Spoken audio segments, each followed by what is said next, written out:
Hey everyone, this is Jen and you're watching BPD Woman. On this channel, you will learn how to more effectively live and manage your borderline personality disorder. It's my goal to help you achieve your goals, whether they are in life, love, or financial or emotional stability. I am not a life coach or a psychologist, but I can answer one question that most of those folks cannot, which is, what is it like to have borderline personality disorder? I was diagnosed over 20 years ago, and I have attended about 4 to 6 rounds, so we're talking years and years of dialectical behavior therapy. I've been in groups, one-on-one. I have been in hospitals. I have read every book and every major workbook. I have stayed on top of research. You don't have to be a psychologist to be an expert. In fact, anyone can read a book and retain knowledge, right? But not many people can say in the field of mental health, yes, I've actually lived with that disorder and I know exactly how you're feeling. They don't. So welcome to the channel. If you're new, welcome. If you're coming back, welcome back. And if you're a family member or a loved one that wants to know more about BPD, you're also in the right place. So I'm doing this off the fly today. Obviously a different location. I'm in another part of the house today. But I wanted to do this quick on the fly while I'm sitting here with my dog and a little bit more informal. Sorry. Does that all sound good? Please hit subscribe below and the bell so you never miss a beat. I produce 3 to 5 videos each week, always new content, so check it out. As I said, I'm coming to you from a different part of the house with my coffee and my dog and just relaxing. And today I want to talk about the art of not giving a fuck. Now, this is not I didn't coin this expression, although over the years, haven't we all said, I don't give a fuck? So several years ago, and I'll put up a link here, it's not my video, but there was a TED Talk and she did this awesome speech on the art of not giving a fuck. And essentially the premise goes that you only have so much time in a day to devote to certain things or people or your job or your kids or whatever you want to devote your time. You only have so much time during a day. And she calls those fucks. You know, I don't have enough time to give a shit about all the fucks in my life. Now, it's not a negative. Basically what she's saying is that you put all of your attention into the things that are going to be effective and productive for you. And when your time runs out, you don't have any time to give a fuck about all that other stuff.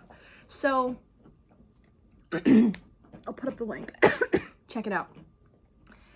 Now I want to talk about today's video is why it's healthy not to give a fuck when you have BPD. P.S. It's a good thing, right? What do I mean?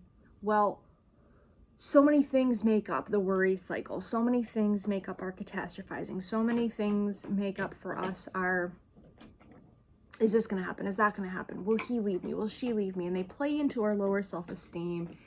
And the more external validation we seek out, the less we have inside of us. And as I bring this home almost in most of my videos, that for my money, creating healthy boundaries with others and yourself, in having inner validation builds your self-esteem, and asserting yourself, asking for what you want, are the 3 things that really can help you up your recovery on your BPD behaviors. So let's talk about this for a second. Yesterday, I posted a few videos about how I've released some toxic people out of my life. And when I say toxic, I know that's a hot word. Everybody says that. In my case, what it meant was they weren't adding anything valuable to my life. If anything, they were keeping me more dysregulated. They were not people that were seeking out mental health treatment, which is important to me. If you have a mental health disorder, I don't care, come be my friend, but are you working on it? I mean, I think that's the goal, right? Like for me anyway, if you're not choosing to be healthier, then you're going to drag me down in your unhealthy thinking. And I don't want to be subjected to that. In any case, There was a couple of incidents recently with these two folks, and so I just decided, okay, well, like, this is enough for me. And so both of them are also clients, right?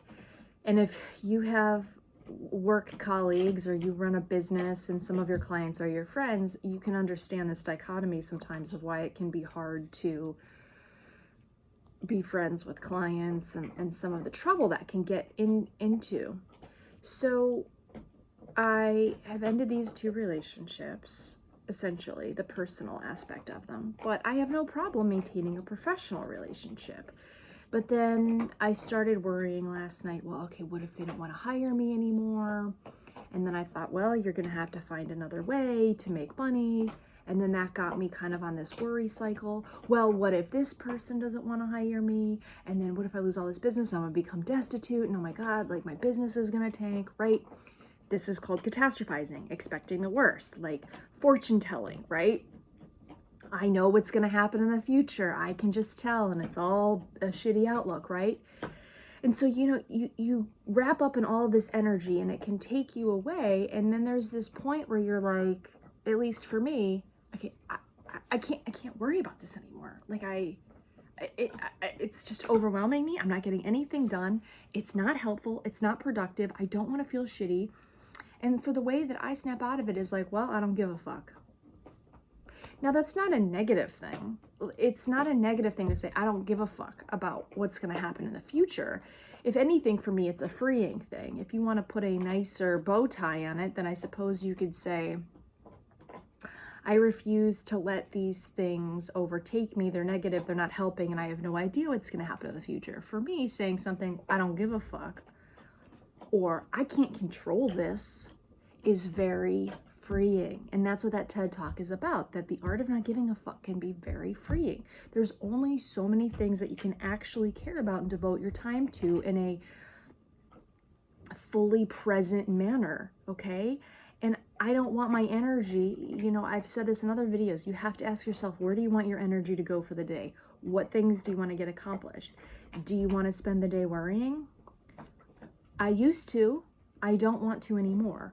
So now I have the wherewithal, and believe me, there was a lot of times I spent on Google, like, how to stop worrying, ways that I can stop worrying. And I found this great article years ago, and it said 3 things if you want to stop worrying. 1, ask yourself, are you creating your own suffering in this problem, right? Are you worrying unnecessarily? Are you creating drama unnecessarily? So are you creating your own suffering? 2, tell yourself you got it. You can handle this, whatever comes your way. If you have BPD like me, you're probably a scrapper. You probably could handle yourself in a fight, physically or emotionally or spiritually, Like you've been through enough trauma or abuse that you're like, is that all you got? Like, you're going to have to wake up a lot earlier in the day to make me scared. I mean, I lived with 2 psychos for 20 years. Like, is this all you got for me today? It's true. So the third thing is, so you have to tell yourself, I've got this. I can handle this. Out of all of my worries I've ever had in my life, will I have no one to talk to? Will I not have enough money? Will I be homeless? Will I be jobless? They've never happened. It's never happened, okay? So, tell yourself, I got this. First thing is, am I creating my own suffering? You tell yourself, I got this. I can handle this. And the third thing that you tell yourself is, you ask yourself, how likely, according to this article, is this to happen? Like, what are the chances that it's actually going to happen? They're generally pretty low. Create a worry list. I've said this a bunch of times. Create a worry list. Every time you have a worry, I'm going to get fired. My boyfriend's going to break up with me. I'm not going to have any friends. I won't have any money for Christmas. My dog has cancer. I have cancer. Write that worry down. Then go back and write the outcome. Did this happen? Yes or no? And the more no's you see, at least in my case, when I saw all those no's line up, I could go into the next problem and be like, well, most of the time I have these worries, they don't happen. Okay. The art of not giving a fuck helps you recover from BPD. And I don't mean, and don't take this the wrong way, it means you worry about, not worry, hi sweetie, you put your attention on the things that are productive and are going to be meaningful. It doesn't mean like if you show up at work and they need you to do your work that you don't give a fuck about your work. That's an important thing that you need to put your fucks into, that you need to care about. The things that are going to give you money or improve your relationships or that are going to get whatever goals you are, so more friends, etc. You say, okay, I'm going to put my energy into this. The things to not give a fuck about are the things that fall really low on your totem pole. For me, that will be worry, catastrophizing, fortune telling.